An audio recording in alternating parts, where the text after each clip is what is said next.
Spiral is the brand new Saw film that is only available in theaters.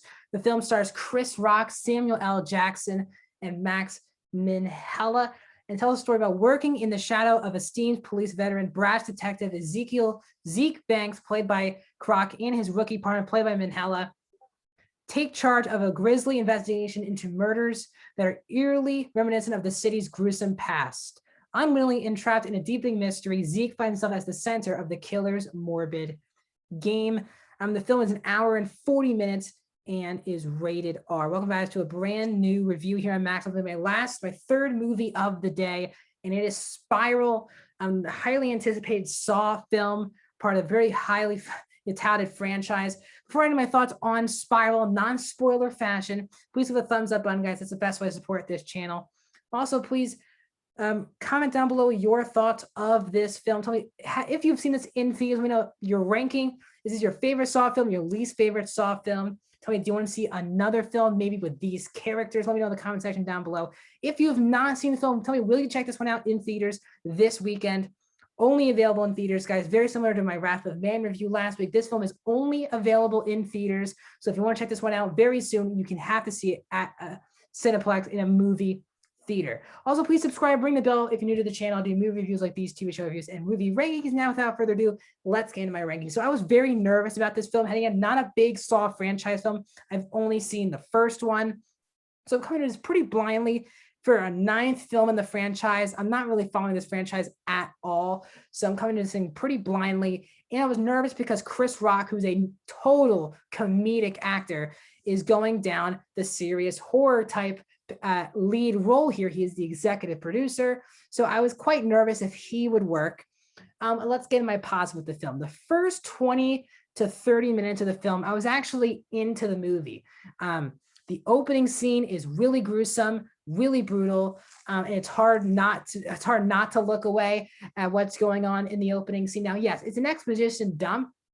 You do get where the story is going and the motive of how the jigsaw, I guess, killer is getting involved in this movie.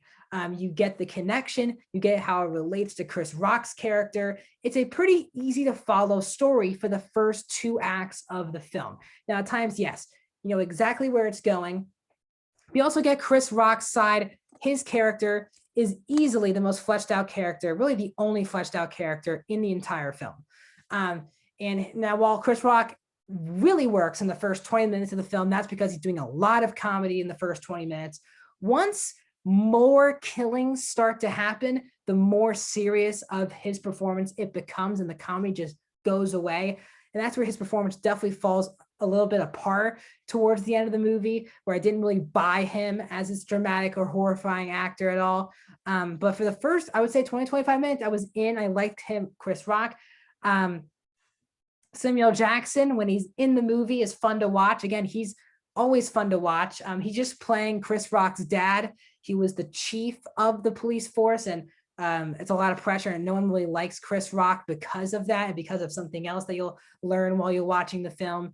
When Samuel Jackson's on screen, it's fun. He really isn't in the movie that much. He has a couple scenes, nothing major. The most emotional you'll get is that he's Chris Rock's dad. Other than that, there really isn't an emotional connection with the character at all. Max Minghella is good in the movie. He, probably more than most of the people in the movie, knows what movie he is in. And you'll understand that as you watch the film. And overall, guys, I liked how gory it was. It was a very disturbing, every time there was a kill going on, it was disturbing to watch. It was it wasn't horrifying. It was gruesome. It was very bloody, very gory. And that's what I want to see in this type of film. But let's get into my negatives. I might creep in some more positives as I get through, but let's go to my negatives. And for me, as I said, the first 2 acts were solid enough. I wasn't having a great time. I was going through the motions, and I did not like the ending of this movie. There's a huge twist in the movie towards the 3rd act of who the actual killer is. They're really building up to it. And for me, I wasn't a total fan of it. And then it made the rest of the movie not really make a lot of sense and really convenient for this character to be the killer. It just did not work. And as I said, Chris Rock, again, one of the best comedians of all time. There's no doubt about that. I was not a huge fan of his dramatic work in the film. I didn't think it was that believable. Also, this film is poorly edited. There's a lot of that shaky cam every time someone's freaking out. The film is very hyperactive. There really isn't a time to breathe in this movie. Everyone's either screaming or there's a kill going on in every scene of the movie. So it's tough to just take a deep breath while you're watching this film, which could be a positive for some. It's a negative for me. And as I said, the story just isn't quite there. You don't really care about all the characters. It's pretty generic. Other than Chris Rock, everyone at the police academy hates Chris Rock. And you don't get why for, a lot of it. And the motive of the villain of the movie also just doesn't make a lot of sense. There's a lot of throwaway lines that don't make a lot of sense. One of the cops who gets killed, even like Manhella sends a line like, he's lied the most times on the stand ever. I don't know how people keep track of that. People get killed left and right without you caring about the characters at all, and nor do the characters in this movie.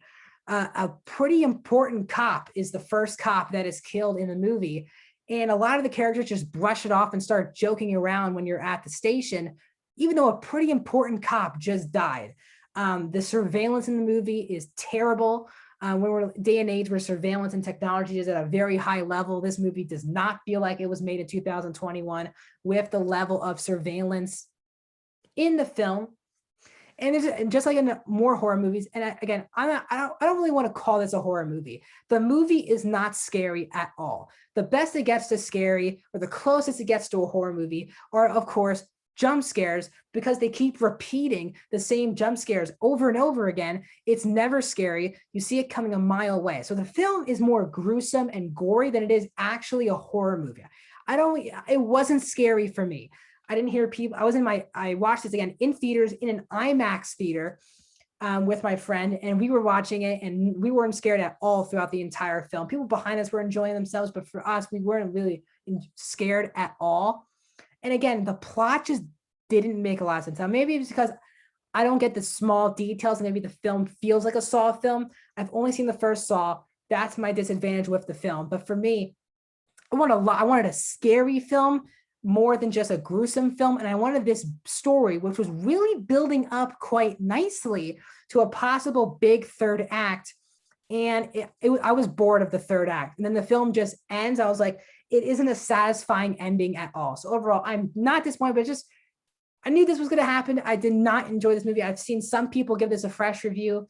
It's a bit of a mixed bag, guys. But for me, I'm going to go on the negative side. I'm going to give this film a 2 out of 5 stars. I'm going to give this film a 42%, very close to average. But for me, the film at times doesn't make a lot of sense. The surveillance isn't quite there. The twist wasn't quite there. And the ending was not satisfying at all. So that's my review of Spiral, the Book of Saw. Please like the video. Tell me if you agree or disagree with me in the comment section down below. Tell me, do you love the Saw films? And will you check this one out in theaters this weekend?